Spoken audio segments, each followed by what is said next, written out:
Next item, we'll move to item 16.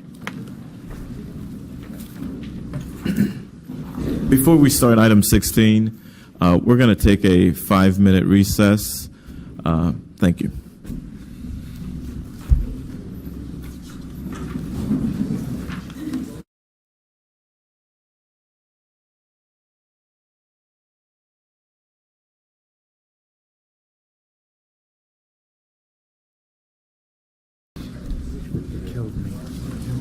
Before we begin disclosures, Commissioner Berger, you're recognized. Thank you, Mr. Mayor. Sorry for the blooper before. So I will now make my statement that I will be recusing myself from item number 16 on the advice of the county attorney. My husband works for St. Mary's Hospital, which is part of the tenant chain. And upon that advice from the county attorney, I will be signing the proper documentation that I need to sign. I will stay. I want to listen to the presentation, but I will be recusing myself. Thank you. Next, we'll go with disclosures. Commissioner Valasche, you're recognized. Thank you, Mr. Mayor. I met with Ken Tuma, Brian Smith, Pat Burns, Josh Tililio, Robin Lee, Don Hearing, and Gina Melby, and I received emails from residents, doctors, and hospitals. Thank you. Commissioner Weinroth, you're recognized. Thank you, Mayor. Had verbal communications with Matt Sacco, Ken Tuma, Gina Melby, Patricia Burns, Michelle Getty, Josh Datilio, Doreen Moore, Robin Lee, Don Hearing, numerous correspondences, and I have visited the site. Thank you. Vice Mayor Kerner. Thank you, Mayor. I met with Josh Datia, Gina Melby, Robin Lee, Don Hearing, Pat Burns, and on my behalf, my staff met with Ken Tuma and Brian Smith. I received multiple correspondence, letters, and emails. Thank you. Commissioner Weiss, you're recognized. Thank you, Mayor. I had verbal communications with Brian Smith, Ken Tuma, Joelle Flores, Joe Casello, Pat Burns, Robin Lee, Gina Melby, Don Hearing, and Josh Datillo. Thank you. Mr. Banks, does Ms. Commissioner Berger have to disclose?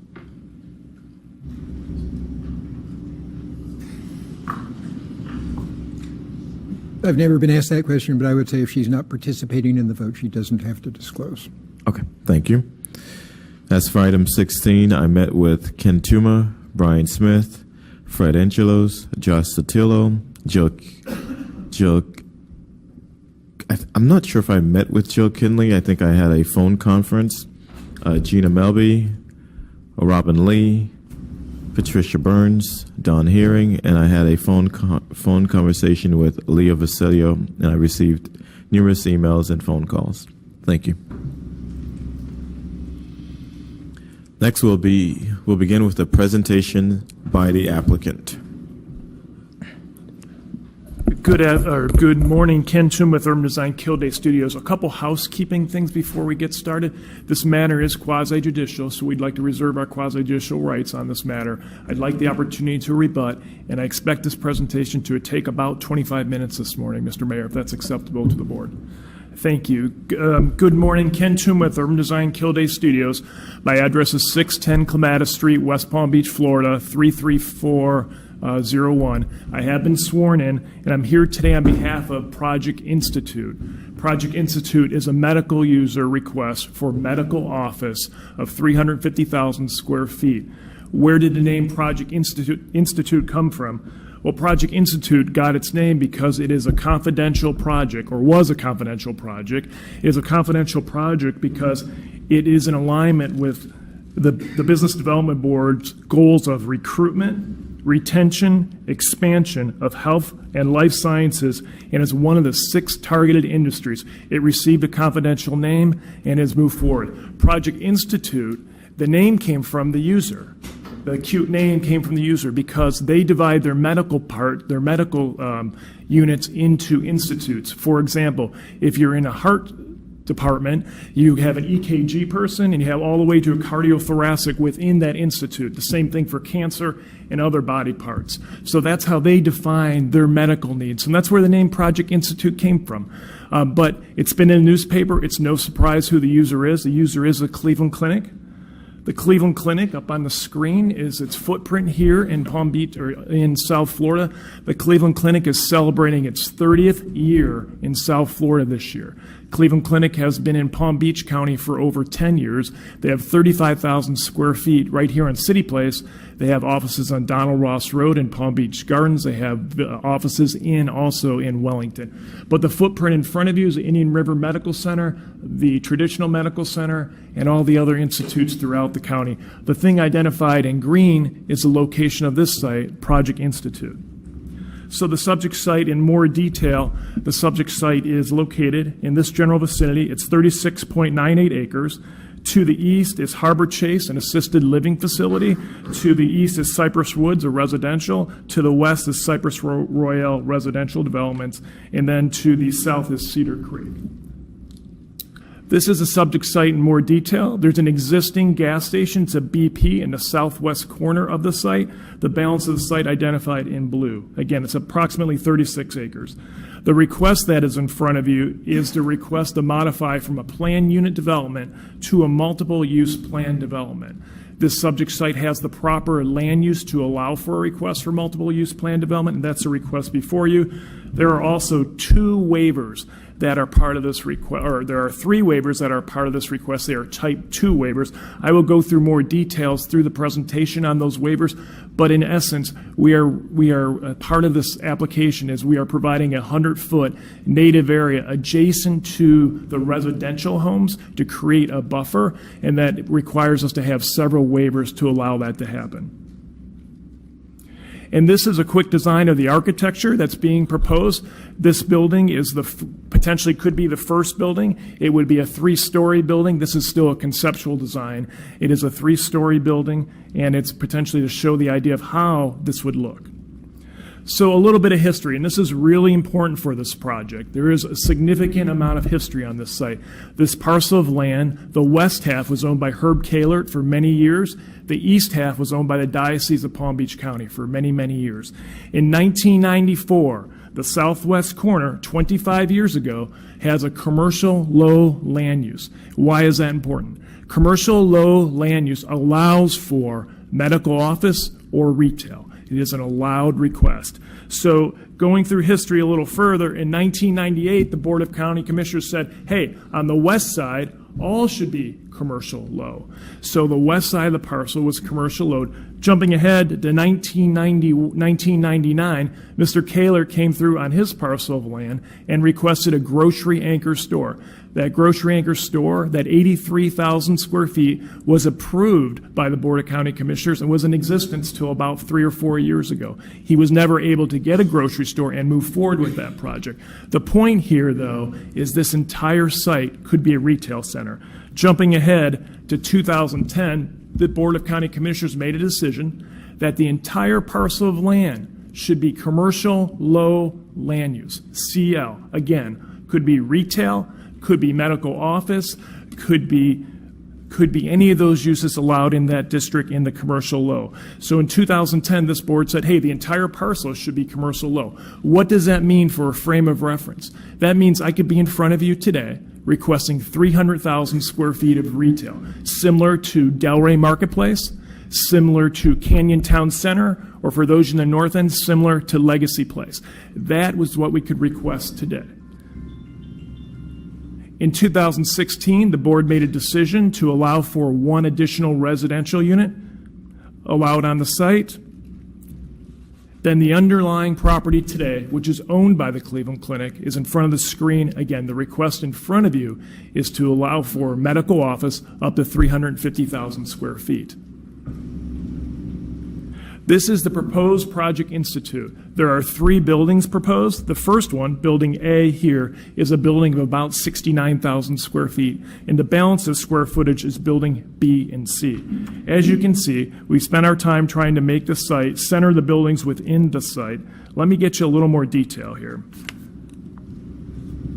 So up on the screen, you can see Building A, that first phase, a design building that we're coming forward with. That will come out in the next 3 to 5 years. The balance of the site, the Cleveland Clinic is here. The balance of the site they're proposing over the next 10 to 15 years. This is not something that's going to happen tomorrow, but it is something that's going to happen in the future as their program becomes more defined.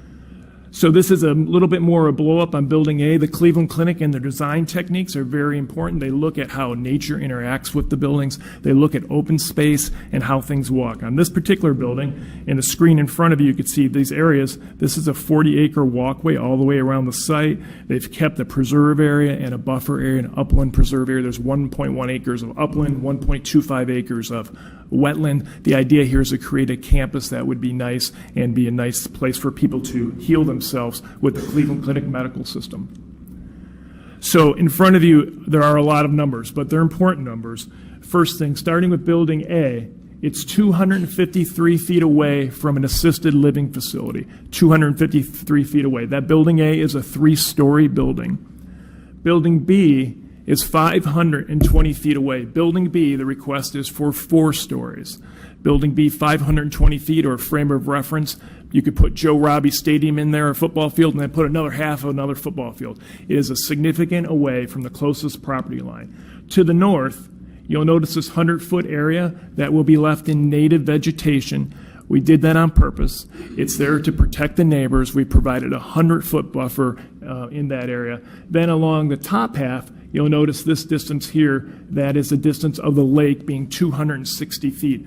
On the next slide, I'm going to talk about our community outreach. Originally, we had that lake a little bit different, but after meeting with the coalition, we changed that lake and made it wider and longer so it would cover that north half of the property to create more separation. So adjacent to any residential, a minimum of a 100-foot buffer, 260 feet on the north end. Building B, which is 4 stories, 524 feet away from the north property line. So the next item is developer requirements for improvements. The developer is required to provide several improvements. We have our traffic engineer, Mr. Renebaum, here to answer any questions during rebuttal. So the first one is a right turn lane. We'll be required to and will be constructing a right turn lane off of Lyons Road. The next one is a right turn lane, off of Lake Worth. This one's off of Lyons Road, We'll also be extending a left turn lane on the eastbound approach on Lake Worth Road coming into the site. And then we'll convert the existing U-turn into a left turn only. Now, Mr. Renebaum will discuss in his presentation or in his response how potentially a traffic light could be there. We're still working with the Florida Department of Transportation. The Cleveland Clinic's position is we would love to have a traffic light at that intersection.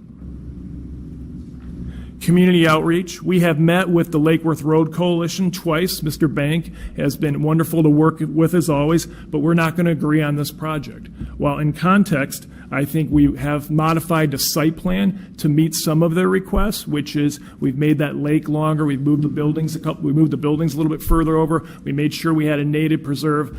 But in general, Mr. Bank is going to get up, and Mr. Bank is not going to be supportive, but I'm sure he'll say we made some changes. But we do agree to continue to work with the neighbors. The Cleveland Clinic knows what's important. The Cleveland Clinic knows that their neighbors are the most important asset that they have. They will continue to work with neighbors for this medical office throughout the building process, throughout the process coming forward with you. Here's the reality of it is we are requesting 350,000 square feet. The first building is well designed and thought out. The other 2 buildings are rectangles on a screen to hold the square footage. Over the next 10 to 15 years, there is no doubt in my mind that we will be back with the neighborhood group and with you as that plan modifies to deal with how the medical industry changes over the next couple of years. So as part of the Lake Worth Road corridor, there are some guiding document.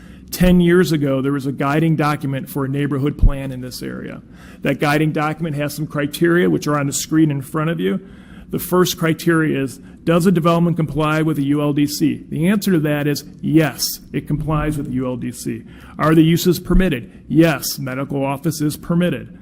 Is it Mediterranean or Florida vernacular architecture? We're taking a little bit more modern approach than that on this type of building. I don't think it was contemplated for a medical office.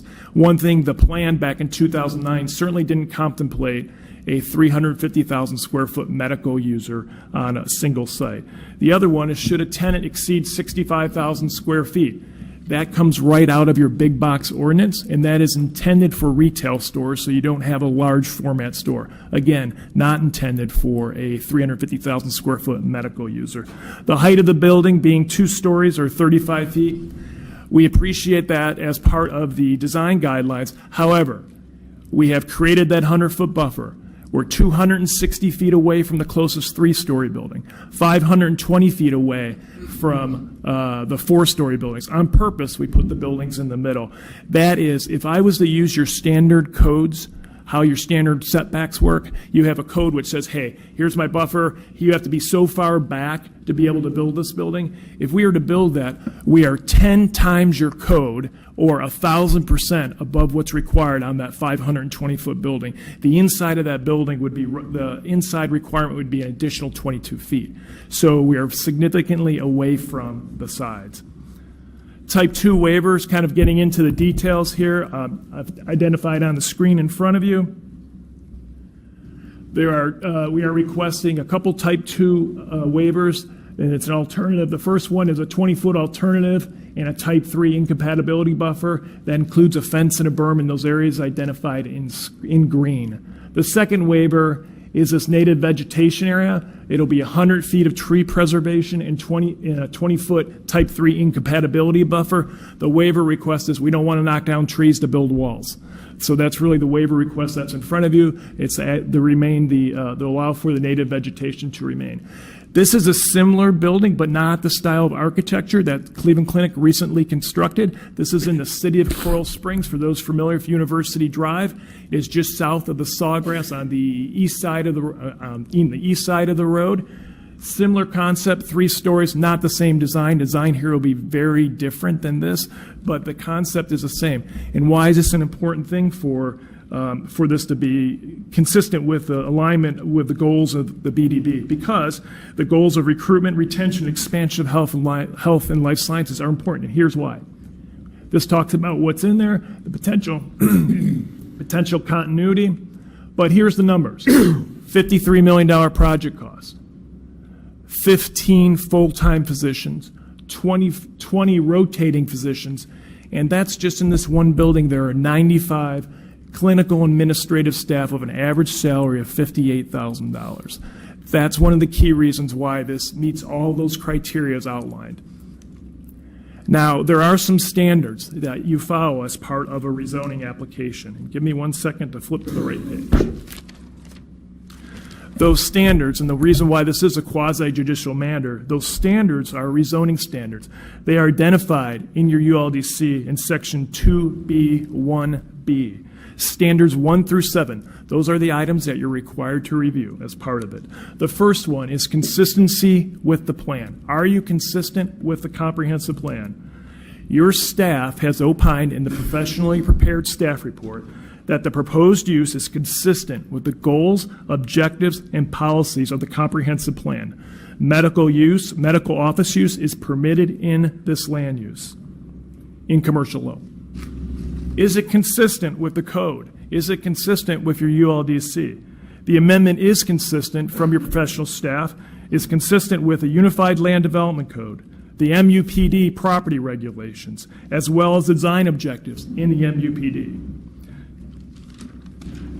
It meets the parking requirement, the landscaping, the buffers.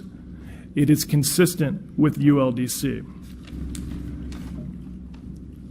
The next item, is it compatible with the surrounding uses?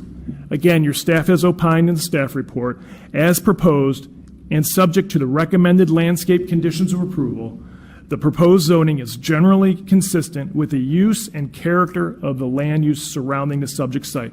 Why is that? How is it achieved? Buildings placed at the center of the site, thoughtfully placed at the center of the site. Large 100-foot buffers adjacent to the residential. Create separation by the lakes. The next item is effect on the natural environment. Staff has agreed that this will not significantly adversely impact the environment. In fact, the site is saving a 1.25 acre upland, a 1.1 acre wetland. It is not located in a well field. It meets all the criteria as outlined in that area. The next one is development patterns. The development patterns. The proposed development will result in a logical, orderly, and timely development pattern from your staff report. It is the proper land use for the request. There are existing MUPDs within the area. It meets the logical, orderly, and timely development patterns. The next item, adequate public facilities. Adequate public facilities are identified in your code under Section 2F, concurrency. These are not subjective items. These are objective items. We have met all the criteria for traffic, for health department, for fire protection, school impacts, parks and recreation. Your staff has found that we have the requirements and met the requirements from our professional engineers who've done the applications, that the adequate public facilities are met. Finally, change circumstances. There have been changed circumstances in this area. Your staff has found in your staff report, and we agree, that the density and intensity in the area has changed, not just on Lake Worth Road, but also in the village of Wellington, and also to the east with our friends, excuse me, and also to the east in Mayor Flores' area. So we have significant changes in the area. Therefore, we have met that part of the requirement. Finally, for me, a couple items. First thing, your staff has recommended approval. But more importantly, your zoning commission unanimously has recommended approval. It is not very often that I'm given the opportunity to come in front of you with a unanimous approval from your zoning commission. In the next few minutes, I'm going to ask Mr. Smith to get up and tell a little bit about the Cleveland Clinic, because that is part of the conversation here. And then I'm going to come back and just do a short closing. We will keep this to another 4 or 5 minutes. Thank you, Mr. Mayor. Mr. Smith. Let's just push those buttons right there. Morning, Mayor, County Commissioners. On behalf of the Cleveland Clinic, thank you for this opportunity. You may be aware of the Cleveland Clinic. I just want to go through some of the history of the Cleveland Clinic and really what brings us here today. The Cleveland Clinic is really based on 4 founding principles of the patients, the caregivers, the community, and the organization. As a not-for-profit institution, the Cleveland Clinic is devoted to the better care of the sick, the investigation of their problems, and the further education of all those who serve. Cleveland Clinic Cleveland Clinic creates a very specific model when it comes to patient care, and it has to do with patients first. In all decisions, the Cleveland Clinic places the patient right in the center of any decision that's made.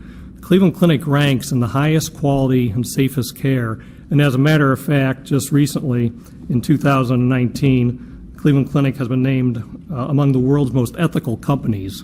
And again, that's in the world. And that's out of 128 honorees worldwide.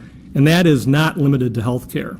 That's overall companies in all industries. And that's the Ethisphere rating, which you may be aware of. Important there is that these companies, the most ethical companies, are the ones that are advancing society. They're addressing diversity and inclusion. They support the rule of law, advance human rights. And again, the Cleveland Clinic just recently in 2019 is very proud to be one of the 128 honorees worldwide. Cleveland Clinic does practice world-class health care. Education and research. Being a not-for-profit institution, it allows us to invest much more in education and research than other institutions may.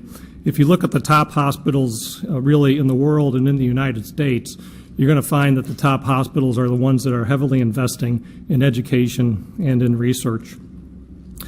It was founded in 1921, so just for averaging, it being 2019, we're going to call it a 100-year history. And the mission, which I already spoke about, really underscores the vision, which is to be the world's leader in patient experience, clinical outcomes, and again, research and education. These gentlemen founded the clinic in 1921 after coming back from World War I. They actually had an experience over there on the battlefields of France where they decided there was a different way to practice medicine rather than what had been learned from England and Europe and so forth. They really wanted to concentrate on putting the patient first. When the Cleveland Clinic opened in 1921, there were a couple of gentlemen in the audience, and they were William and Charles Mayo from Rochester, Minnesota. The Mayo Clinic, as you may be familiar with them, is actually 150 years old. The Cleveland Clinic and the Mayo Clinic have long been aligned, and for several years now, the Cleveland Clinic and the Mayo Clinic have been the number 1 and number 2 institutions in the United States as far as hospitals go. This is a global footprint. Cleveland Clinic, again, does not limit our community to any one area. While we do emphasize the community, we also emphasize the need to attract international resources and to provide international resources. We want to be able to provide opportunities for all patients to access the Cleveland Clinic. And that's why Florida is particularly important for the Cleveland Clinic. Some of the locations that are shown here include the recently opened Abu Dhabi facility, which is a $2.5 million square foot facility, and we're currently building a hospital right next to Buckingham Palace in London, England.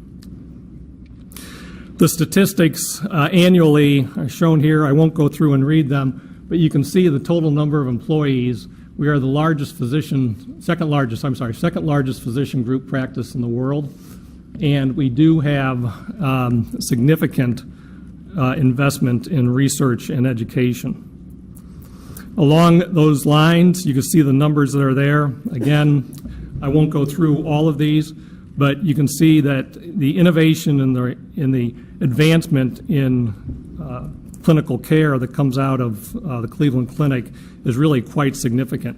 As Ken mentioned, this is called Project Institute, and it's called Project Institute for a reason. It's because the Cleveland Clinic is much more than just clinical care. The Cleveland Clinic is also research and education, and it's that constant cycle of taking the money that we have and investing it back in research and education that really drives our very strong clinical outcomes. U.S. News and World Report is a recognized ranking. That has Cleveland Clinic as the number 2 hospital in the nation, again with Mayo Clinic being number 1. But as you can see here that we are number 1 in the Miami-Fort Lauderdale area and are ranked as a top Florida hospital. And the Cleveland Clinic is a national leader in 10 out of 10 specialties. Those subspecialties, Ken mentioned this also, but the Cleveland Clinic a number of years ago took all of medicine and divided it up between basically body parts and diseases. So where some hospitals will have a surgical division, a medical division, the clinic has a heart institute, a cancer institute, again, body parts, diseases, an eye institute, an orthopedic institute. And that really allows us to bring the surgical side and the medical side of clinical care together for the best interest of the patient. Patients do seek us out. Our facility that we opened in Coral Springs is really running at capacity. Our new bed tower down in Weston is also very, very heavily utilized. And as you are probably aware and was shown on that original map, in January of this year, the Cleveland Clinic acquired the Indian River Medical Center Health System and the Martin Health System up north as well. All of these institutes are listed there. Again, you can see the everything from respiratory to neurological, cancer care, head and neck institute. This really allows the total emphasis to be on the specific needs of the patient. The Cleveland Clinic has what's known as a very high case mix index. We have some slides to support this. This is basically the acuity of care. And you'll see that nationally, the Cleveland Clinic sees the sickest patients. Our model is to work in collaboration with hospitals. We oftentimes have surgeries where people have been seen at other hospitals. Great example of this is within our Heart Institute. We get patients that have been to several other facilities, states, countries. They're coming to the Cleveland Clinic because they know about the proven outcomes. The services that are available at Cleveland Clinic also are such things as solid organ transplants and overall just a higher acuity of care that, again, people are really seeking out. So we appreciate this opportunity to tell you a little bit more about the Cleveland Clinic. We do have a video, if time permits, later that we'd really like you to see. And with that, I'll turn this back over to Ken.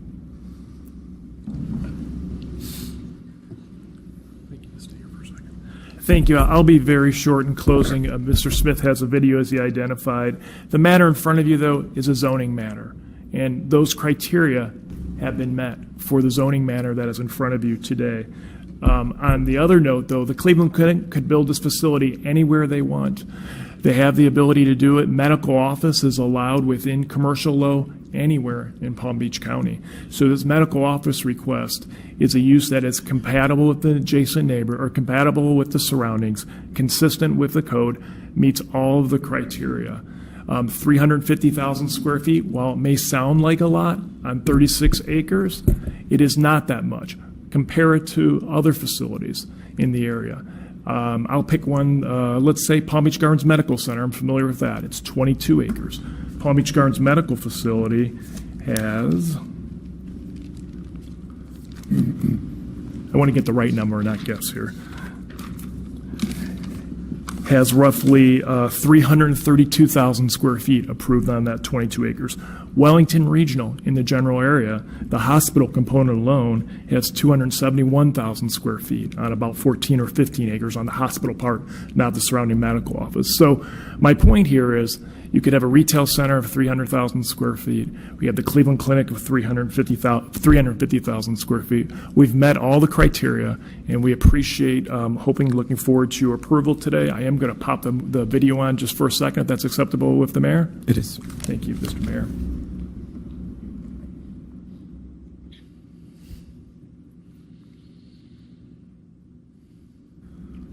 Hopefully it's not my kids. Okay, good.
Thank you very much.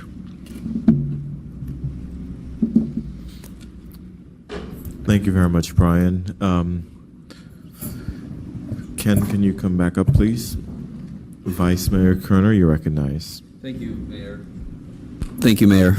And I don't want to make light of anything, but I do have some good news about the officer I told everyone about, who was critically injured. He seems to be doing much better, and they took the tube out, and he's awake, so that's a good thing. And that was a tough video to watch. Having said that, to what extent, in the zoning context, to what extent are we supposed to give weight to the actual specific company that's intending to come here through the zoning process? And I like for me, this is the first time that I've had sort of particular industries lobby me. And at one point, I realized this is a zoning matter; it's not a land use matter. So, I'm sure Cleveland Clinic's a very well-respected company and healthcare provider, but is that part of what we're supposed to be doing as commissioners? Is taking into account someone's reputation? Right. Commissioner Kerner, I'll answer that. I'm sure Mr. Banks will jump in here, though, and help me out a little bit. The answer to that is we recognize that this is specifically a zoning matter. My presentation intended on purpose to be the zoning matter. We do know that you have been lobbied and have significant letters from competing facilities or from doctors have given you letters, so we wanted to have that opportunity to rebut to that matter. Sure. The Cleveland Clinic is an excellent facility, just as the other facilities in the area are, and also the doctors who have written your letters. But the matter in front of you is it allowed within this character? Are those conditions met that I outlined? The answer to all those is yes. What's the answer to what weight we're supposed to give to the particular applicant's reputation? There is no criteria for for that within the zoning criteria. Okay. So in either response, there is no criteria for the reputation. It is only those 7 items that were in front of you. Okay, so I would just ask, and I'm sure if Mr. Banks has anything to add to that was my understanding. I would just. That is correct, but the board always has whatever background information it's provided when it makes its decisions. But the question is, does it meet the criteria in the code? Okay, understood. And I understand that outside lobbying and things come in that aren't relevant, but within the context of a zoning hearing, I hope that we can keep it confined to the issues that we have to rule upon today. Thank you, Vice Mayor. Thank you. Thank you. Seeing no further questions to the applicant, we'll move to the staff presentation. Commissioner Weiss? Okay. Good morning, Commissioner. This is Carlos Terra of the Zoning Division. As of today, we have just received 2 letters in opposition, which includes a letter from the Lake West Road Coalition citing concerns in regards to the project not being compliant with the recommendation of the LWRC, Neighborhood Plan Design Guidelines, size, traffic, impact, and impact to the communities.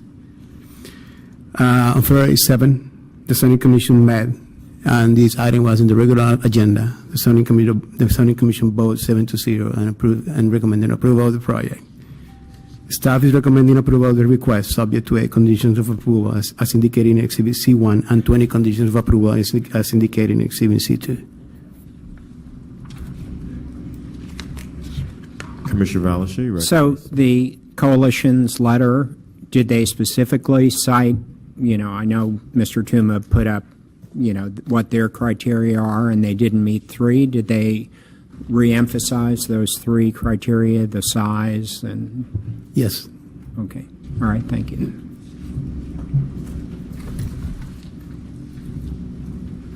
Commissioner Weiss?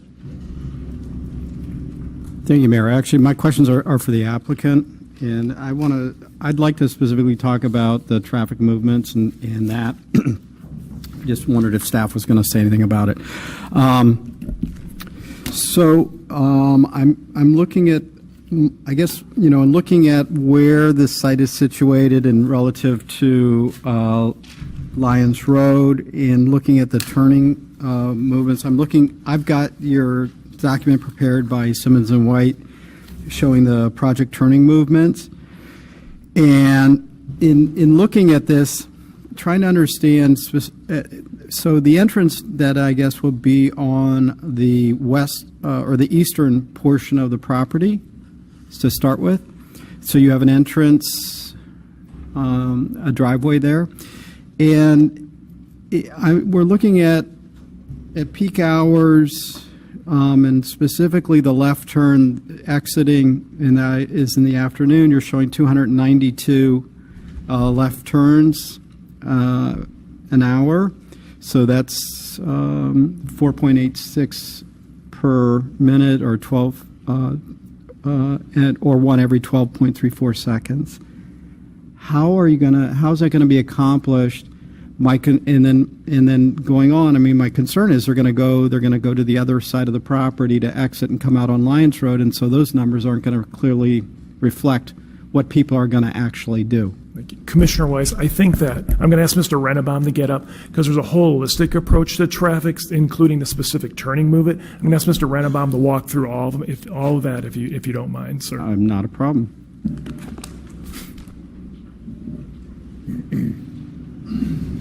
Good morning, Commissioners. I'm Rob Rennebaum with Simmons & White, and I have not been sworn in. Maybe appropriate to... Do you swear or affirm to tell the truth, the whole truth, and nothing but the truth? I do. Thank you. You recognize. First, to qualify myself as an expert witness, I'm with Simmons & White Engineers, and I'm a registered professional engineer. And as of 2019, I've been at the same desk at Simmons & White for 32 years doing traffic reports here in Palm Beach County. Back in 1994, it was referenced to Mr. Tuma's presentation that Mr. Kahlert had a retail center approved here. I was the traffic engineer 25 years ago and have been on this site for a long time. Mr. Weiss, your question about the number of left turns coming out, that's a graphic and an analysis that was done for the entire build-out of all 350,000 square feet at 5 years from now or more. We also did an analysis of the first phase, which, as Mr. Tuma said, was about 69,000 square feet, and that will be limited under the current median configuration, which is no left out. So to give you a little history to appropriately answer your question, right now there's what we call a peanut, a channelized directional median opening at our main entrance, which will allow lefts in, but will not allow lefts out. During this approval process, and knowing that that was a channelized directional median opening, the Palm Beach County Traffic Division, actually the director of the division, Mr. Al-Turk, came to us and said, would you be open to pursuing a full median opening with the DOT? And that's because Lake Worth Road is a DOT road. The county and the DOT work well together, but when it comes to reconfiguring their median openings, DOT has the final say-so. So our staff, with me this morning, is Brian Kelly. He's been doing traffic reports for 10 years. He's a senior traffic engineer with Simmons & White, a registered professional engineer. He actually went down to DOT and got a conceptual approval to allow this project with the directional median opening on Lake Worth Road. After that, we started the dialogue with, would DOT be open to allowing us to remove the channelization, not only making it a full median opening, but because of your concerns with the number of lefts, that 297 lefts come out, have a signal there. And the answer was, yes, they're open to discussing that, but DOT works on actual movements in the field, not on projections. This traffic report that you're looking at is projections 5 years into the future, and based on our mandated methodology with the county, we're assuming about 297 out. If the numbers are as large or reflect what we're estimating, the DOT will allow open discussion, and said that they would be open to a signal there. Thank you. Who would be responsible for paying for that signal? Typically, it would be we as the developer. The county would not have any funding responsibility of that. So is it would it be part of the development order that they would do that? Yes, we'll give them a condition. of It approval, would be a yes. condition of their development? And I understand, I got some letters from neighbors in that area, and they talked about traffic backups on Lyons Road from nearby school, and that it backs up, it apparently backs up. And one other thing while you're looking at, and I don't know if you're looking at your drawing, on southbound Lyons Road, there's no left turn. We're not showing any left turns coming southbound onto eastbound Lake Worth Road. Is that accurate? I'm looking. I don't know who to look at. I can answer if you'd like. At the Planning and Zoning meeting, there were concerns from the neighbors, and I addressed the Planning and Zoning Commission about the improvements that are going to take place there at Lyons and Lake Worth intersection that you're referring to. Right now it is congested, and it has been congested, and the county's recognized it. They have designed, funded, and are very close to going to construction for major improvements at that intersection. We're going to have a northbound left on Lyons for dual lefts. We're going to have a northbound right for dual rights.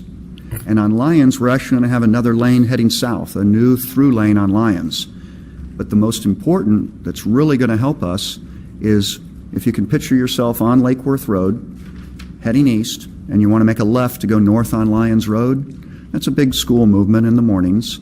And right now there's a single left. And then there's a single lane northbound on Lyons Road. Well, this Palm Beach County funded, designed, and ready to go improvement is going to do dual lefts there.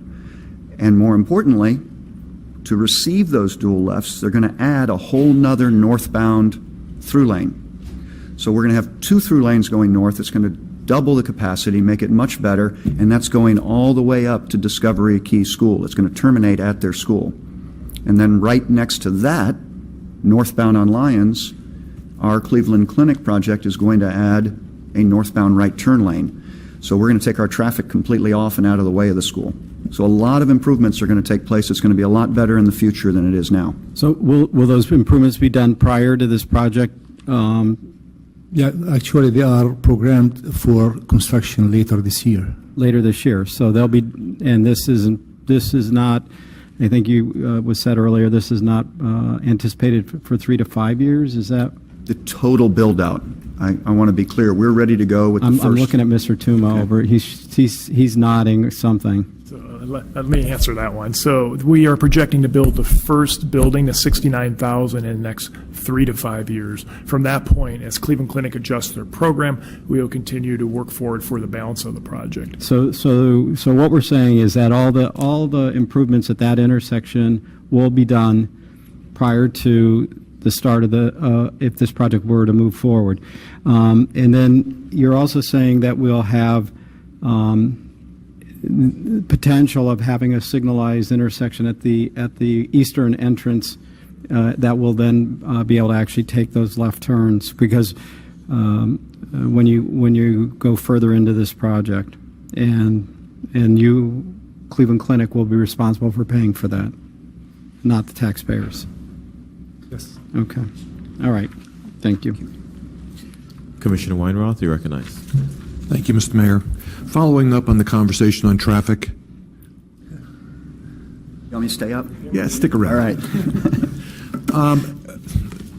Let's talk a little bit about traffic. First of all, what would be the difference in the traffic if this had become a big box or a retail versus what we're talking about now with a medical center? We looked at what the retail land use would allow. Mr. Tooma, I think it's about 309,000, 310,000, and we're looking at 350,000 of medical office. So and we look at it in 3 different ways. Well, daily. Tell me about the AM/PM. I mean, that's usually the one that's really stressing the road capacities. AM/PM. In the PM, we're going to be over 30% less traffic than retail. And that makes sense because retail is very busy in the PM. In the morning hours, retail doesn't generate as much traffic as a medical office, so we will be an increase in the AM peak hour. And that's what our traffic analysis showed, that the roadways could handle the increase. Tell me again, and Commissioner Weiss sort of alluded to the issue of the school.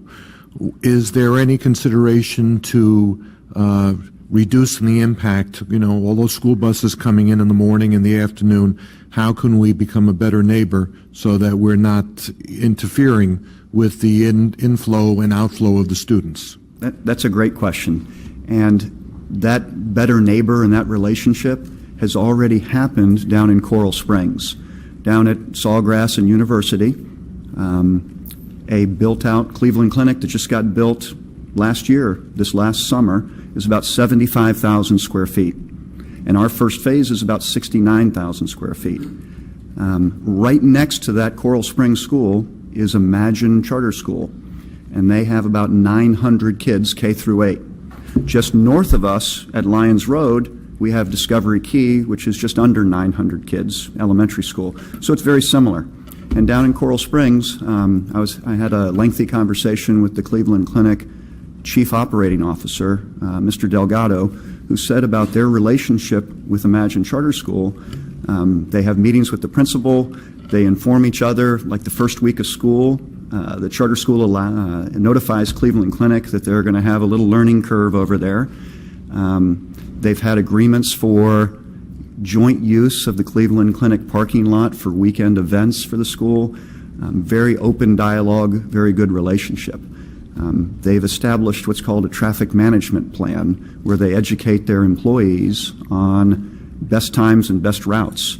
So we've already discussed having a plan where employees will come off the Lake Worth entrance in the morning peak hours to the extent possible. And we know that Discovery Key starts at 8 o'clock. So we know that from 7:30 to 8 o'clock, it's busy. And we can have our patients' first appointment times be after 8 o'clock, 8:15 or 8:30 if needed. So there's a lot of things that can be done and have been done with the Cleveland Clinic. As you saw from the map, they have facilities all over and are very good neighbors. The petitioner would be willing to put that into the development order, the conditions as far as the hours of operation and the employees as far as coming in and going out to not mix with the traffic from the school? Commissioner White, if I can make a suggestion, sir, that's a very good point. We would be willing to accept the condition that upon final DRO, we would implement or submit a traffic management plan to implement those ideas so we can work out all the details. Very good. Thank you, Mr. Tuma. Yes, sir.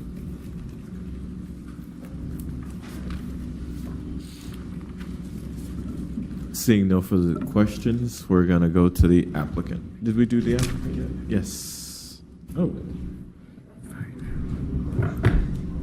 Public comment cards. We're going to start with Mr. Gerald Bank, followed by Alicent. I'm not sure if it's an A, but it may be Arove. Arove, yes, thank you. Okay. Before you start my time, I'd just like to make a comment on the traffic, that you have to realize that once 441 reaches overcapacity, then the county can build a bridge across the 11 Canal that will connect Stribling Road to Lyons Road, and you're going to have a heck of a lot more traffic coming down Lyons Road and going up Lyons Road. And I don't know if that was taken into consideration in the traffic study. Okay. Mr. Bank. Okay, thank you. My name is Jerry Bank. I'm president of Lake Worth Road Coalition. I think you've all received my letter from the coalition with the reasons for recommending denial, and I believe they were included in the staff report. And I wanted to express our concern is not so much with the Cleveland Clinic, but with staff for not following the master plan for this area. 10 years ago, the Board of County Commissioners asked our coalition to develop a master plan for our neighborhood, and with the assistance and input from staff and Land Design South, we spent many hours in meetings and working sessions to develop a neighborhood plan with a master plan and design guidelines. This included the involvement of representatives from our 8 communities that comprise of 1,570 single-family homes. After finalizing the plan, which we believe was fair and acceptable to everyone, it was read and received by the Board of County Commissioners in September 2009. It was our understanding that this was the master plan for our neighborhood and that the county was accepting our participation in future development. This property was initially designated as commercial low in our plan. But in 2015, we were asked to change the plan to residential low at 3 units per acre, capped at 3, and we did that. But now it seems that staff can pick and choose what they want to follow of the master plan, what they want to pick and what they don't want to pick. So we're asking ourselves why we volunteered so much of our time if staff was going to deviate from the plan. When staff requires a petitioner to meet with the coalition, they know we're going to oppose the project if it's not consistent with the master plan. On top of that, staff knows our design guidelines. We limit a single user to a maximum of 65,000 square feet, no more than 2 stories, and a height not to exceed 35 feet.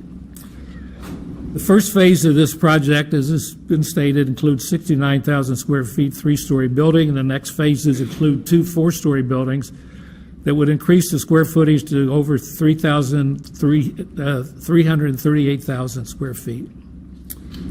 This project is bigger and more intense than anything contemplated by the neighborhood master plan. It's simply not the right place for a facility this big.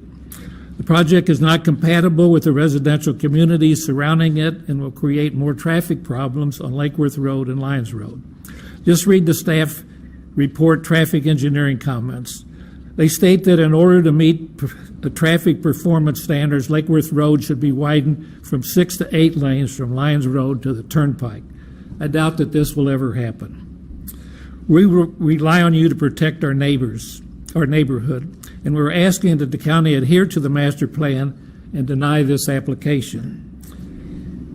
If not, then what is the master plan good for? Thank you. I also have a letter from the president of Summer Chase HOA with some signatures. Without objections, we'll receive and file. Okay. Hold on 1 second, Mr. Banks. Commissioner Valashe, you recognize. Thank you. Good morning, Mr. Bank. So, my understanding is that the uses on this property preceded the adoption of your community plan, your neighborhood plan? There was only one piece of property that was commercial low, and that was the one to the west. The Archdiocese, I think, was still agricultural with underlying 2 units per acre residential.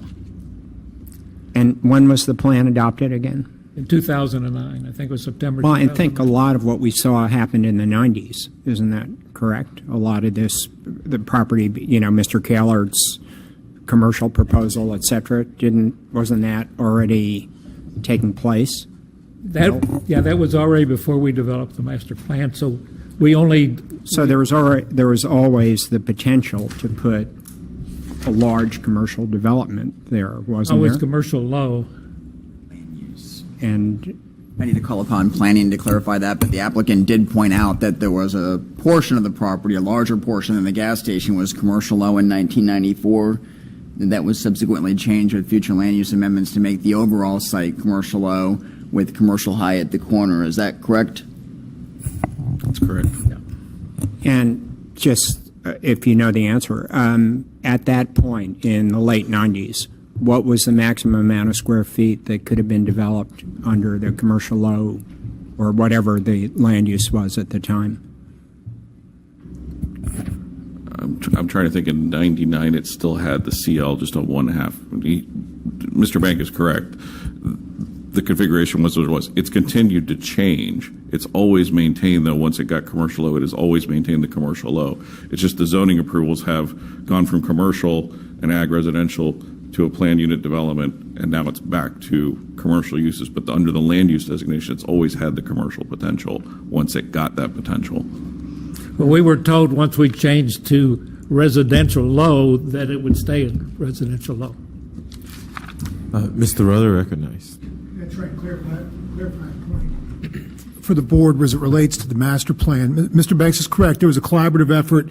Staff put a lot of work into working with the coalition on developing a master plan. I need to point out it has no regulatory bearing. The board accepted it as a receive and file. They've recognized the tenets of it, absolutely. The board has applied the tenets of it. We've used it in the form of conditions, worked with many applications on many residential projects that have come through and others. We have eminent respect for it, but I really need to point out it has no regulatory bearing, though. We've made that point throughout the process the last 10, 12 years with it. And I guess the question is, if you're going to if you're going to deviate from the plan. Mr. Banks? Yes, I'm sorry. Yeah. You're not recognized yet. Commissioner Weiss, you're recognized. Oh, I wasn't finished, though. Hold on. But, so, given what Mr. Rutter said about no regulatory strictures that exist as a result of your plan, what would you feel would be compatible on that site with your plan? Well, from the last change, residential low, commercial. It's located, this property is located, it's surrounded by residential. Understand, but, I think the dynamic here is between what our land use is and what your plan is, and I think the land use supersedes your plan since it isn't a regulatory document. But at the time, there was no master plan for that area, for our neighborhood. We were asked to develop a master plan. Commissioner Weiss. Commissioner Weiss? Thank you, Mayor. So just following on Commissioner Balashay's questioning, how many square feet? So in commercial or with the residential low or commercial low, you could put a CLF there, correct? And how many square feet could you do a CLF for at that location? Excuse me, Commissioner. The theoretical potential is actually shown in the staff report, the backup on page 293. Based on the acreage through the floor area ratio, it's just a hair under 600,000 is the ultimate theoretical potential that could be approved there. Of course, they have to go through zoning and the actual getting the development order, but that's the theoretical potential that is there per the land use designation. Okay, so the theoretical is 600,000, and then going back to Mr. Banks's point on the height of the buildings, so it would be possible to lower the height and spread the buildings out, so you could lower the level of the buildings and have two-story buildings and spread it further across the land. Is that feasible? Yeah, that's an option. There's nothing in the zoning code as long as he meets the parking, drainage, landscape buffers. Not changing his square footage, but it just to choose to build at a lower level and spread it out. That would be optional as well. But in this case, they've tried to put it all together in the center and keep it all more compact. But theoretically, they could also spread it out. And I guess they would double if you cut it from 4 stories to 2 stories, you would just double basically the footprint of the building. But they may not be able to meet the parking requirements if they do. I don't think the parking requirements would change. It would be the same. Well, but they have less land to put the parking in. You could do the rest. I understand. Okay. Thank you. Okay. Thank you very much, Mr. Banks. We're going to have Allison Arove followed by Mr. Robert Bolia. Good morning. My name is Allison Arroway. I'm on the opposite side of the fence of this gentleman. I am a recent transplant from the Northeast. Yes, there's a lot of traffic down here everywhere you go. I'm a patient of the Cleveland Clinic, and happily so. Our real estate agent, when we bought our house in Atlantis, actually came from Cleveland, and she said, "Why don't you join the Cleveland Clinic? They're fantastic," which my husband and I did. Happily so. The situation is as follows. They have great people. It's a great organization, but on Okeechobee, it's merely diagnostic. So at times, you have to go down to Weston or Parkland or wherever to see a particular physician. Maybe they'll be in Palm Beach once a month, every couple of weeks. Doesn't make any difference. We have gone to all these sites happily because of the quality of the treatment that we've gotten. But to have a world-class facility right here in West Palm on Lake Worth would be, I think, a real boon to the community in every possible way, the quality of the people they attract. And why shouldn't we have world-class service right here in our own backyard instead of having to drive down an hour to Weston or wherever? So briefly, that's my pitch. Thank you very much. Right. After Mr. Robert Boulia, we're going to have John D. Koch, please. Okay. Mayor, Commissioners, my name is Robert Boulia. I live at 9241 Olmsted Drive, Lake Worth, Florida, a stone throw away from the project. I'm a member of the Lake Worth Coalition. The West Lake Worth Coalition is opposed to the Cleveland Clinic Hospital Complex. We think it needs to be built in a more appropriate location in Palm Beach County. The current site plan proposes 338,000 square feet of building space. The current plan is to build an office-style building with outpatient services available. The remainder of the site plan is silent as to what will be placed in the remaining square feet of the plan. The coalition met with the Cleveland Clinic twice, and at each meeting, we wanted to know what they were going to build on the largest site. As we know, they are in the hospital business and currently have 10 or more satellite sites in Palm Beach County. They would not admit they will build a hospital on that site and told us whatever is built could take 3 to 20 years before construction. The coalition's concerns are as follows. The construction of a major hospital complex directly in the center of a residential area when we already have 4 existing hospitals in a 10-mile radius of the clinic location. JFK, Wellington, Palm West, and Bethesda are not located directly in the center of residential communities, and you can see that on the nav sites and check out how they developed the current hospitals.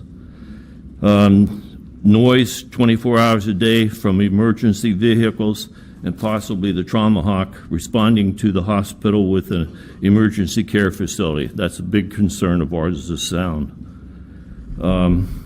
The clinic will add to the already excess traffic load on Lyons Road and Lake Worth Road. Currently, there are 11 communities that have one ingress or egress entrance to their property off Lake Worth Road or Lyons Road. The 3 Polo communities only have one egress on Lake Worth Road and one on Lyons Road to handle over 1,900 new homes and a planned shopping center with a Wawa gas station pending. A new 375 rental building will be built on Lake Worth Road and the Turnpike entrance. This site has inadequate ingress and egress onto Lake Worth Road or Polo Club Road. Other developments in the Polo Club area are pending. Traffic lights on Lake Worth Road and Lyons Road have not been installed for years. Lyons Road expansion from Lake Worth Road South has not been completed as promised. We believe the new projects on Lake Worth Road and Lyons Road are approved by evaluating only one particular project at a time. There is limited concern on how it will impact on traffic and the effect it will have on residential living now and in the future. Thank you. Okay? I think I had said it wrong. It's Mr. Koch, am I correct? That's correct. Thank you very much. Thank you, Mayor. Hold on one second. I had Vice Mayor Kerner, very recognized. quick question for staff. With regards to emergency vehicles and references to hospitals, does this contemplate a hospital being built at the site? No, if they propose a hospital here, they'd have to come back and do a development order amendment and ask a conditional use for a hospital. Okay. Not anticipated as part of this application. This is exclusively for medical offices. All righty. Wanted to be clear on that. Thank you. Thank you. We're going to have Mr. Koch followed by Mr. Patrick Wilson. Thank you, Mayor. Thank you, Commissioners. My name is John D. Koch. I'm a resident and voter in Palm Beach. I'm a patient of the Cleveland Clinic facility in West Palm Beach and also down in Weston. And I thought you'd like to hear a patient's view. I think overall this is a tremendous opportunity for the county. Cleveland Clinic is one of the largest and most respected hospital systems in the world, consistently providing absolutely world-class care. As a non-profit organization, its mission is to provide better care of the sick and integrate clinical and hospital care with research and education. It's a very high-quality, value-based, integrated healthcare system designed to serve the needs of Florida residents. I've heard that some of the care here in Florida is not up to par generally, and I think this would upgrade the care that your constituents are able to receive. In terms of need, is there a need for a facility here? I've seen the West Palm Beach Center grow exponentially from serving 30 patients a day in their first year to now over 500 patients per day. Clearly, there's a significant need in our community. The care in the facilities are all first class. The doctors are extremely well trained and professional. I've also had the benefit of being an admitted guest in the Weston Hospital for 5 nights. The nursing and physician care that I've received were truly outstanding. The medical center in West Palm Beach was able to refer me with a same-day appointment, and I was admitted that day and received great care. So here you have a great opportunity. This medical office building will create numerous jobs and bring world-class health care to our community. I've just read that Jupiter Medical and Mount Sinai have severed their relationships. Mount Sinai is ranked as the 10th best in cardiac care in the United States. Cleveland Clinic is number 1. The motto of the Cleveland Clinic is patients first. I would hope that the commissioners will continue to demonstrate their commitment to constituents first. Thank you. Thank you. We're going to have Patrick Wilson, followed by Nicole Pasquale. Good morning. I'm Patrick Wilson. I live at 3848 Cypress Edge Drive in Lake Worth. Been there for plus 25 years. I've stood at this particular thing many, many times over the last 10 to 12 years. And must say most times we're disappointed because whatever our plea is, you can say, normally 4 of the 7 chairs will say no to us and yes to the developer. So we were talking about traffic. I had this organized a different way, but we talked about traffic a little bit. I have this, which I want to submit, and this is the traffic study done by Henley Horn in 2007, wherein they state that Lake Worth Road is designed for 49,200 cars. Without objections, we'll receive and file. Thank you. And since then, we have, as Bob pointed out, 1,400 new homes under construction right now in our area. County stats indicate 10 car trips per day per home. That's 14,000 more car trips. And we also have the Turnpike, 375 units going in there, 200 kid daycare center, and that traffic, according to their studies and my studies, is going to develop 3,875 car trips a day. And Cleveland Clinic, in their application, says they're only going to generate 13,000 car trips. So if you take our 49,200 now and do the 1,400 kids on the Turnpike deal, that's 76,875 trips a day. We throw in Cleveland Clinic, we're up to 89,875 car trips a day on Lake Worth Road, which is almost double the level of service. So we don't think that that's a good thing. And further, in going through this, I looked at the county charter, and it says the county is responsible for the monthly safety of the health, safety, and welfare of the residents. We don't feel with this traffic study going on and the devaluation of our homes by commercial being stuck right in the middle of them, the traffic situations are going to go on. We don't think it's a good idea. Do we like the Cleveland Clinic? Yes, they're great people. But I don't see somebody jumping into a neighborhood and changing the whole look of the neighborhood. And so for that reason, we are asking you to say no. And I guess that's it. Please say no. Thank you very much, Mr. Oh, listen. Well, I forgot. I have 2 letters here, one from Legend Lakes across the street. It's 251 people there. They're vehemently against it. And also from the Florida Gardens. There's 750 homes in there, and they are completely against this whole project, and we'd like to submit that too. Without objections, we'll receive and file. Thank you. Next, we'll have Nicole. Hold on. Commissioner Weiss, you're recognized. Thank you. Can we get a comment on what what was just stated in regards to the proposed traffic and the level of service on the road. I assume when he's talking about the level of service, it's not contemplating the improvements that you're going to be making this year. Is that correct? We have the real numbers. We do traffic counts every year, and on Lake Worth Road, in this section between Lyons Road and the Turnpike, it's not over capacity right now, but it will be over capacity in 5 years, the build-out year of this project. So it's under capacity right now. That's what it's showing. And our standards are not based on the daily traffic. It's based on this peak hour, peak direction traffic. So according to peak hour, peak direction traffic, it's under capacity as of today, but it will be over capacity in 5 years, considering all the projects which have already been approved in the area.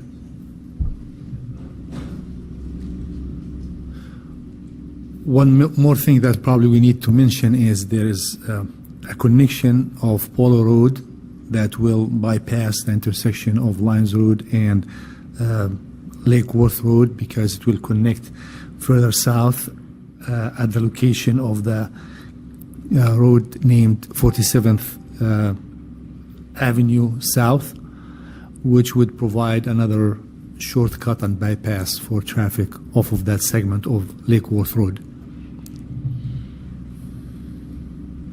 So I guess my question to you is this going to? Are you saying this is going to put this and the other projects are going to put this road over capacity? It will be over capacity in the future, yes, but it's not over capacity right now. Thank you.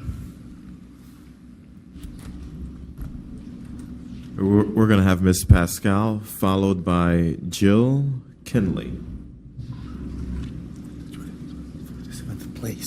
You recognize. Thank you. Good morning, Mr. Mayor and Commissioners, and thank you for the opportunity to speak today. My name is Nicole Pasquale, and I'm a resident of Boynton Beach and patient of the Cleveland Clinic. It's my pleasure to advocate this morning for the proposed expansion of Cleveland Clinic, Florida into Lake Worth. As a resident of Boynton Beach, I'm surrounded by local community hospitals, including Delray Medical Center, which I'm about 4 miles away from, Bethesda Hospital East and West within 2 miles, and JFK Medical Center, again about 4 miles. With that, I choose, along with my husband that's a surgeon locally, my in-laws and extended family who are also in the medical fields, to receive care by the world-class physicians at the Cleveland Clinic. I work at the Breakers over in Palm Beach and receive routine care at the Thomas Health and Medical Center in West Palm. This past summer, I had cervical spine surgery, C5 through 7 dissection and fusion, and found myself leaving Palm Beach County to get surgery at the clinic in Weston, Broward County. My care was outstanding, and I could not say more about my team of physicians, the staff there, and my smooth recovery. In my opinion, introduction of this outpatient surgery center in Lake Worth will no doubt not only provide additional pathways to care for our fellow neighbors and residents of Palm Beach County, but reduce outmigration to Broward for these more complex surgical procedures. With regard to zoning specifically, as I do have a background in real estate development in a previous life, having visited and traveled to the Weston campus on multiple occasions in Broward, the thoughtfulness that the clinic takes in planning their campuses is amazing. I'd encourage any of you to go down there. They take care to account for green space, LEED design elements, and healthy building standards. Googling it very quickly as I sat and waited to talk, as of 2017, they achieved 15 LEED certified buildings. That's leadership in energy and environmental design. Some may worry about this campus's footprint, but navigating to the West End facility and around it, I can tell you it's a pleasant experience. From traffic flow to parking to overall neighborhood impact, with the over 200-foot easternmost setback and I believe 500-foot setback on the north that the plan indicated. Plus, the preliminary renderings as well. I have no doubt this will be a gorgeous building in the neighborhood. I encourage you to embrace the Cleveland Clinic in this facility in our backyard. Thank you for your time. Thank you very much, Ms. Pascal, and we continue to wish you a speedy recovery. We're going to have Jill Kinley, followed by Elena McKire, I believe. Good morning, Mr. Mayor and Commissioners. My name is Jill Kinley. I'm from District 6, and I've been a homeowner and a resident of the Woods Walk community neighborhood since 1989. My husband and I chose to build our home in this community for the quiet, safe, residential family neighborhood, along with the protected cypress preserves full of wildlife. That's the neighborhood that we bought into. There has been unchecked development in the area over the years. Fortunately, the Lake Worth Road Neighborhood Master Plan was created, as my neighbors have already discussed, in 2009 to protect our neighborhood and to ensure that development, buildings, and infrastructure are appropriate for our community. The rezoning that you're considering for the Cleveland Clinic is not consistent with and violates the intent of our master plan, again, as my neighbors have already presented. I believe it will overwhelm our infrastructure and create dangerous traffic and safety situations. I believe this will have a serious negative impact on the quality of life in our neighborhood. Lake Worth Road is already overly congested, and it can be difficult just exiting our neighborhood. As already mentioned, there are public schools on Lyons Road north and south of Lake Worth Road, and with considerable school traffic and children walking and biking across that intersection. The neighborhood that we chose allows that, and this will be a drastic change and a major impact to our neighborhoods. Please respect the master plan that you have adopted and safeguard the future of our neighborhood. This is not an acceptable location for such a massive commercial project. Thank you for your attention. Ms. Kinley, I want to thank you for attending the meeting today. Thank you. Next, we're going to have Elena McKire. Please let me know if I pronounce it completely wrong. And followed by Arnie, I believe, Dickman? Correct.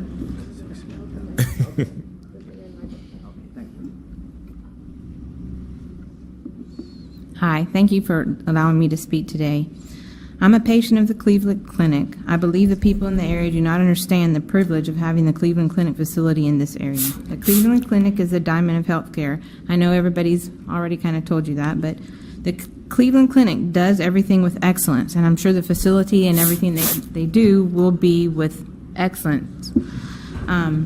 If you go to their facilities, you will see how well maintained the facility is, very clean, very organized, very nice.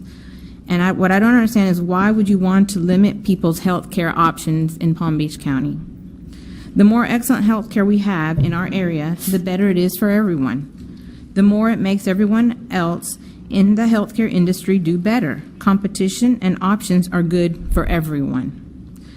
Growth is coming to this area regardless of whether these people want to accept it or not accept it, but it is going to come, and there is going to be something built there, and it's probably not going to be homes because it's on a major road. People cannot stop growth, okay? And I'm originally from a town called Clewiston, which is west of Wellington, approximately 1 hour away from West Palm.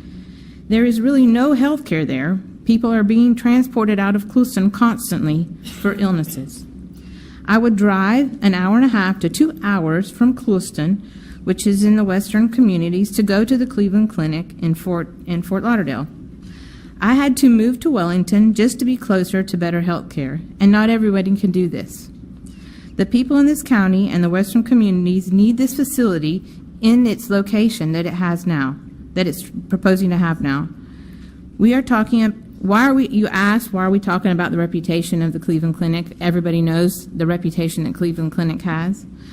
Well, in other words, the Cleveland Clinic, it's good for these people to have a business like that. What if it's another business that's not as reputable as Cleveland Clinic and isn't going to maintain their facilities, and then what are you going to do then? You're not going to be able to change it. You're not going to be able to go back. And to be honest with you, I hope it doesn't come back. If you rule against Cleveland Clinic, which I think the community one day is going to realize that it was a big mistake, and it's going to come back to bite them. And it might come back to bite you guys also, okay? I just think that it's important. Being ill and also the Western communities really need to have this. Yes, there's other hospitals, but they're not the care of the Cleveland Clinic. And if you have the best care there is, why would you go somewhere else other than to go to the Cleveland Clinic? And what the man is saying, that there's not hospitals in residential areas, well, JFK Hospital was built in the Atlantis development. That hospital was built just for the Atlantis development, okay? And it is a hospital, and it has ambulatory services. It has everything that the Cleveland Clinic is not going to have. But Atlantis is built right behind JFK Hospital. The only thing is, you didn't state your name, so I need to hear your name so I can know if I pronounced it right. Oh, no, I told you it was Michler, Elena Michler, but I didn't come up to the speaker, so you probably didn't hear it. But it's Elena Michler. Thank you very much. All right, thank you. Hi, good afternoon. Hold on 1 second. I'm sorry. We're going to have Artie Dickman, followed by Maria Scher. Okay. Good afternoon, Mr. Mayor and Commissioners. First of all, this is not anything regarding the quality of Cleveland Clinic, because my wife personally 8 years ago had extensive surgery there and was very successful. So this is not about Cleveland Clinic. I'm on the board of directors at a community called Covered Bridge. Covered Bridge is located on Pinehurst. Nobody mentions Pinehurst, but I'll tell you why Pinehurst is very important. Pinehurst is located between Jog Road and 441. The only northwest direct route from Lake Worth to Forest Hill Boulevard is either Jog Road, Pinehurst, or 441. And because of our community, we are a 960 unit community. We have one entrance exit to the community, and it's located on Pinehurst between Lake Worth Road and Forest Hill. Whenever there is any congestion, any accident, any reason that is traffic that's not flowing well along Lake Worth Road going west, we get the brunt of the traffic going right past our community.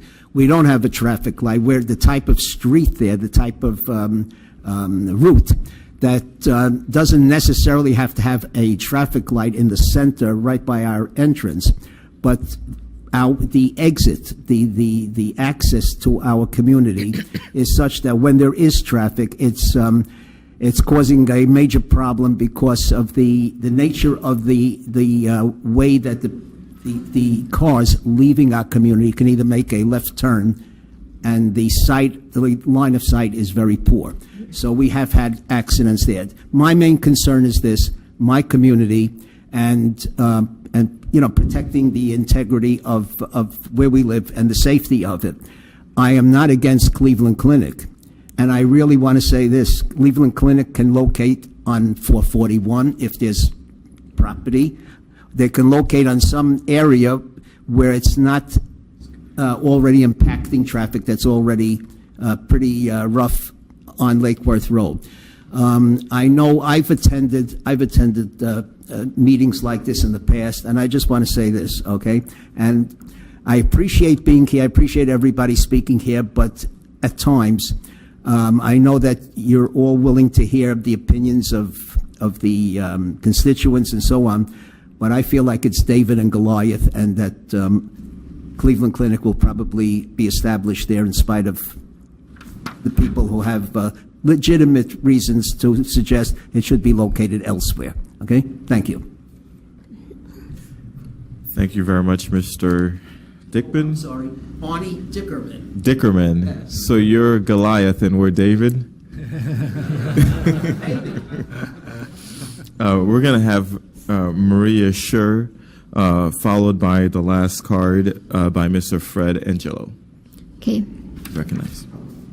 My name is Maria Scher, and I am the owner and resident of a property at 8471 Cypress Glen Court, Summer Chase community, and I'm speaking on my own behalf. Regretfully, what we're talking about is not the quality of Cleveland Clinic, because I lived in Weston, and Cleveland Clinic is a magnificent medical facility and service. But regretfully, where I live is affecting my personal safety, because I cannot even get out of my own property going west at early morning hours or the evening. People have not been talking about the flow north and south. Lyons Road is a dead-end road. It has an elementary school, and all the traffic, and I already sent an email to all commissioners, bottles up and moves into Lake Worth Road and blocks it. There is no flow. If you think about traffic flow, the traffic flow is 441 going north and south and Pinehurst. There is no flow going west of the turnpike for us to go anywhere. If you look in the morning with all the traffic engineers, and I do understand all the studies, and that is not the location for this kind of institution. Not because we don't want the quality and the magnificence of Cleveland Clinic, because we appreciate that, but it's because it is the wrong spot. It doesn't fit there.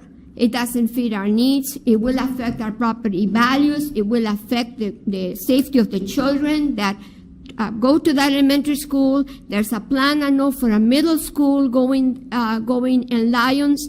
And I think that we voted for you to protect our safety and our concerns.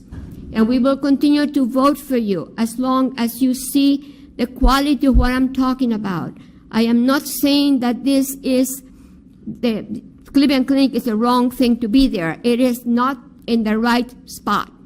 That is a bottleneck corner of the neighborhood. We have low residential. It's mostly residential. You had approved already other projects that when they are like that long-term house, whatever, in that other corner for Blanchette Trail. You have now the fields across the way with the polo fields there. There is no way to get out of Summer Chase going across the way, trying to make a left turn into Lake Worth Road going east. The traffic is a nightmare there. And then if you want to get off from Summer Chase going right, the only way to go back to East Lake Worth Road is to make a U-turn in Blanchette Road at the entrance of the fields. And that is also a big, large community. So think about, I'm stopping now, but think about our welfare. It's not that we are fighting Cleveland Clinic, we are fighting the location. Thank you. Thank you very much. Mr. Angelos, you recognize. Thank you. Thank you. Fred Angelo, resident of Palm Beach County. I don't want to state my age, but probably a good 40 years, maybe a couple more. Most of you know me, and I've been here to speak, but today I'm here on more of a personal level, and some of you even know my kids. Two great daughters, both in competitive cheer, but one of them has had juvenile idiopathic arthritis since she's age 2 years old, starting to drive, so be careful. But she's having a flare-up right now, and we've discontinued cheerleading during this time. She's going to miss Dallas this weekend. My kids travel extensively for this. And for the last probably 7 months, we've been going back and forth. Weston, Florida, Weston, Florida, Weston, Florida. Actually, for 14 years, Weston, Florida, Miami, Florida, Hollywood, Florida. We're never in Palm Beach County, Florida, where we live, where I've grown up, 1978, Wellington, where they said there would never be a traffic light. I feel for people in this county who say, don't build something here because of traffic. Unless we build a wall, people are coming to Palm Beach County, 25,000 people a year. Traffic is going to get heavier. That's the way it goes. I wish they had a app that kept your phone open. I just like to say, so not just my daughter, my new nephew, born at Wellington Hospital, great place, nurse to staff ratios in the level 3 NICU, horrible, horrible. 1 pound, 15 ounces. The nurse has 3 patients. I had to have an attorney send a letter there for my brother. Fortunately, he made it through there, but after he left there, hole in his heart, where do we go? Miami, Florida. Where's he go for pulmonologist? Miami, Florida. Why aren't we doing this in Palm Beach County? Huge economic development here. We have tons of kids here. There's almost 50,000 kids with this arthritis in Palm Beach County. No doctor, okay? My mom, 4 heart surgeries at JFK. 2 of them could have been through the rib if I would have got her to go to Orlando. Instead, we cracked her chest open and gave her heart surgery. These for-profit hospitals, I know some of these folks out here have not reinvested in our community with technology. The Cleveland Clinic, as a nonprofit, is investing into our community with technology. We sold this system away 15 years ago when JFK was a not-for-profit hospital. Boca is still, but they're about to become Baptist, I guess. It's going to be a not-for-profit hospital. These folks, these places, not-for-profit, invest in technology and pay their employees more money, which we like to hear in Palm Beach County. As a 24-year firefighter, I've seen this transition happen in our community. We don't have the best heart surgery. We don't do transplants. Burn unit. Every trauma patient who gets burned goes to Tampa or Miami, okay? We can't keep having 38,000 miles a year in my wife's car. My last thing I'd just like to say is you can have no wealth without your health, and we're supposed to be the richest county in this pretty much nation. Thank you. Hold on one second. We have some questions for you.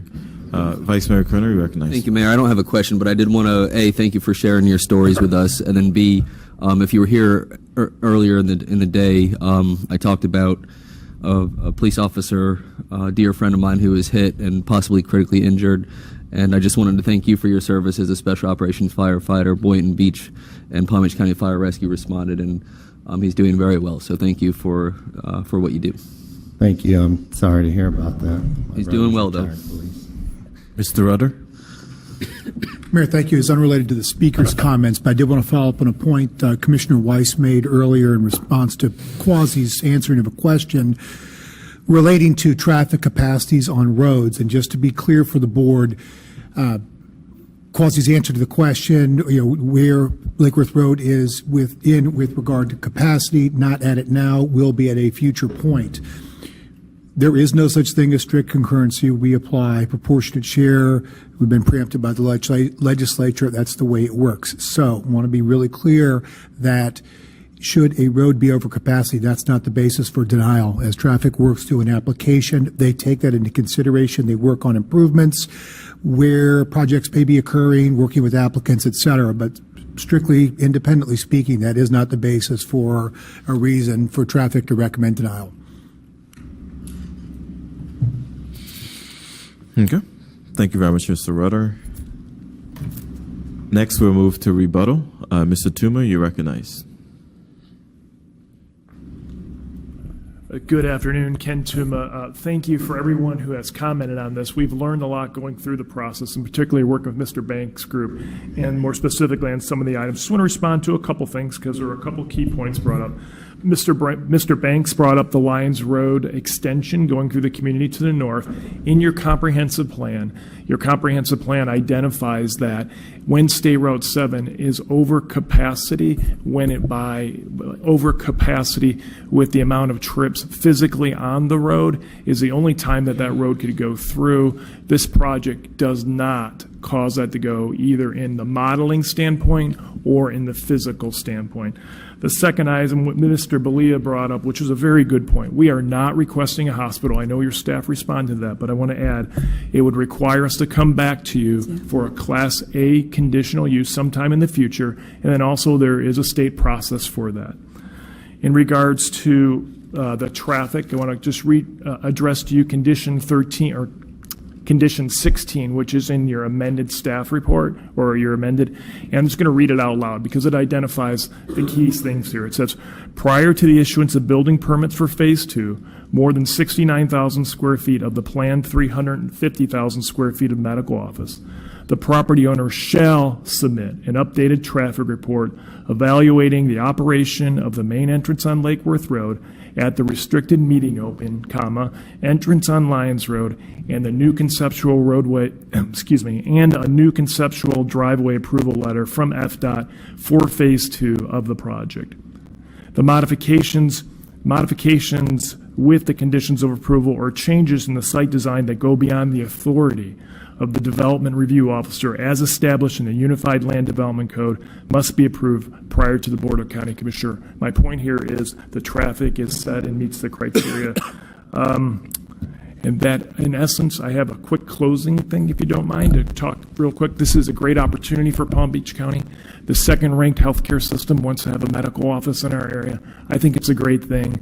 I would like to speak on a personal note, but I'm not going to. But I've been a patient of the Cleveland Clinic, and they're a very great healthcare system. Thank you.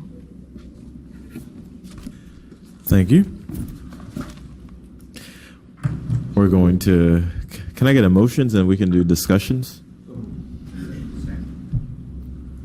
All right, so we have a motion to adopt a resolution approving an official zoning map amendment to allow a rezoning from general commercial, CG, and planned unit development, PUD, zoning districts to the multiple use plan development, MUPD, zoning districts subject to conditions of approval as indicated in Exhibit C1. And the second motion is to adopt a resolution approving a Type 2 waiver to allow alternative buffers for 3 Type 3 incompatibility buffers subject to the conditions of approval as indicated in Exhibit C2. So the motion is by Commissioner Weinroth, seconded by Commissioner Valasche. Commissioner Weinroth, you recognize. Thank you. I feel compelled to talk about the issue of Cleveland Clinic versus all our other healthcare providers, because I think that I see representatives of the other healthcare providers here, and I thank you for not stepping up and starting to talk about your reputation, because I don't think that this is discussion today about reputation. The movie we watched today was certainly pulling at my heartstrings, but that was not really salient to what is before us today. And I think it's important not to be throwing mud on those of our healthcare providers that are here and are doing one hell of a job. I remember when I got here several decades ago when people said if you got sick, you went to the airport. So I know things have changed, and I know we have quality care. And so this is not an issue before us today that we're going to make a decision based upon how good this one is compared to this one. And that's important, because no matter what this board does today, it's not weighing, is Cleveland Clinic better than A, B, C, or D? That being said, it is also not David versus Goliath, if you want to say it's Goliath versus Goliath.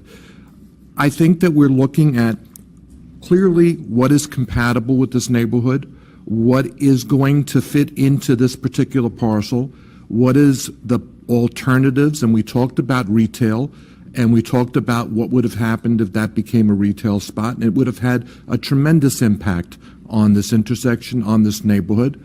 I think Cleveland Clinic has made a great presentation as far as trying to work within this neighborhood and fit itself in. And as has been said, we're not talking about a hospital. Hospital, if it does come, and no one's saying it may not come, is another discussion for another day, and someone above us is going to make a decision if there's even a certificate of need going to be issued. So that's not before us today.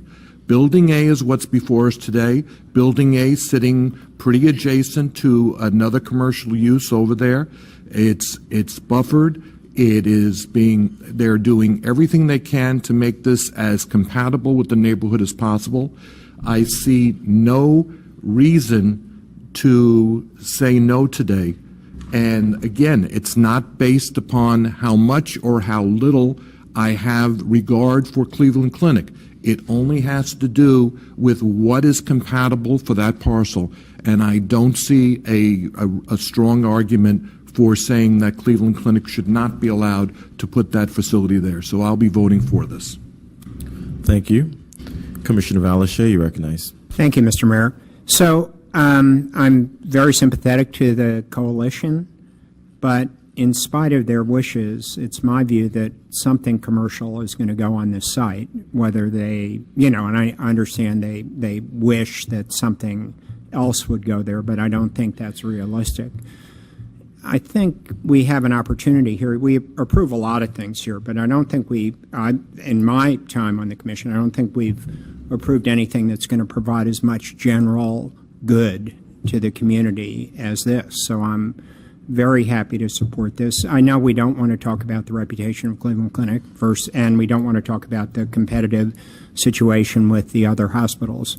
But having said that, the Cleveland Clinic is a terrific organization.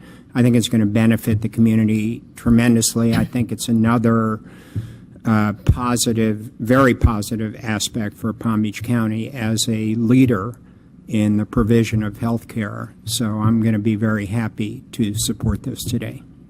Thank you. Commissioner Weiss, you recognize.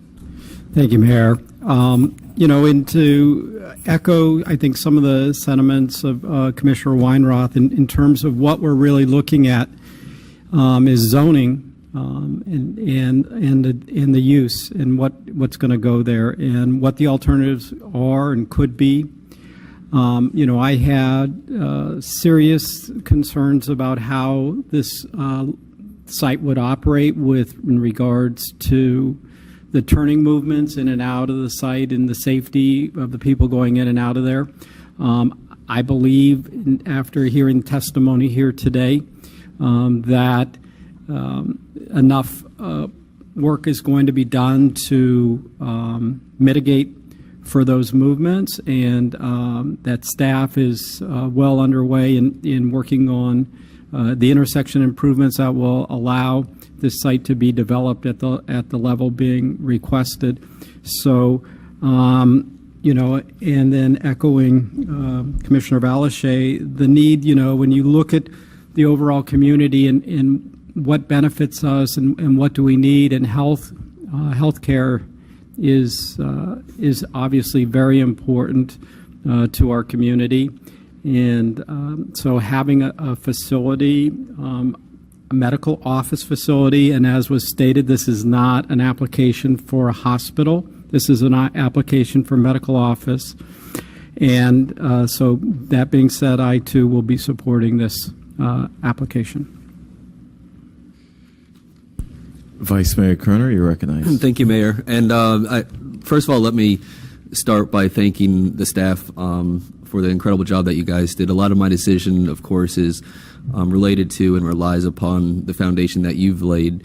And I've also enjoyed the process. I've enjoyed meeting with members of CEOs of other hospitals that have long-time relationships in this community, and with me personally. I have never met with Cleveland Clinic. I met with an agent of theirs, Mr. Ken Tuma. But it's been an honor to learn about your organization, and thank you for what you do for our community and the nation. From my perspective, and I came into this process leaning towards voting against this, but of course, it being a quasi-judicial proceeding, and it's critically important that we hear the evidence. And having sat here today and read through the entirety of the report that our staff has issued, and the comments of my colleagues here on the board, I couldn't have put it better than Commissioner Weinroth and also Commissioner Valashe.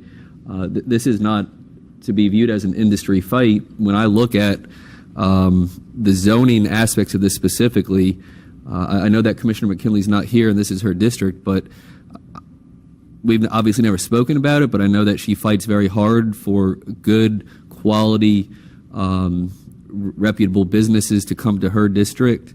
And the fact that as we currently sit here, what could go on that site is just a massive amount of commercial retail is not something that excites me. I live near this area, and I think that's probably the last thing that the Lake Worth corridor needs, and a lot of it has a very sort of rural, semi-rural character to it, and having big box stores there, I think, would be a frightening concept for Commissioner McKinley. So having said all that, I am excited and proud to support this proposal today, and I appreciate everybody's involvement. Thank you very much, Vice Mayor Kerner. I want to thank Ken Tuma. You mentioned that this is a zoning matter, and you checked off the box in terms of whether it's consistency to the plan with the code. compatibility with the surrounding uses, effect on the natural environment, development patterns, adequate public facility, and change conditions of circumstances. At first, when I first started this meeting, I was probably going to be voting against this item, but this is a zoning matter, and they've met all of the conditions of this item that is in front of us. I've met with the hospitals and the CEOs, and we have some of the best hospitals in Palm Beach County. And last week when I was going into the gym at the LA Fitness by City Place, and one of our former county commissioners, she was heading into the Cleveland Clinic, and then I was like thinking, what if one of my kids were sick, and if we had the opportunity to have the Cleveland Clinic in Palm Beach County, how would I vote for it to have the Cleveland Clinic to seek a treatment where they wouldn't have to travel to Weston or to another county? And so eventually I was like, wow, the opportunity for us to have Cleveland Clinic here in Palm Beach County will benefit, over 1.4 million residents, that can potentially use the Cleveland Clinic. And so the Cleveland Clinic's reputation is great, and because of all of these reasons, I have to support this item, and we want the best health care for our residents in Palm Beach County. We want the other hospitals to continue to expand, to make some of the best improvements. And so for these reasons, I'm going to support this. And we have a motion by Commissioner Weinroth, seconded by Commissioner Valashay. Seeing no further discussions, all in favor say aye. Any opposed? Motion carries unanimously 5-0. Mr. Mayor, thank you. Mr. Smith would like to do a quick thank you, if that's okay, from the clinic. Yes, Thank please. you. Mayor and Commissioners, thank you very much for your consideration in this matter. We Hold on one appreciate- second. Hold on one second, just to make sure. It's 5-0 with Commissioner Berger recusing. And I did both motions. Yes, both motions, yes.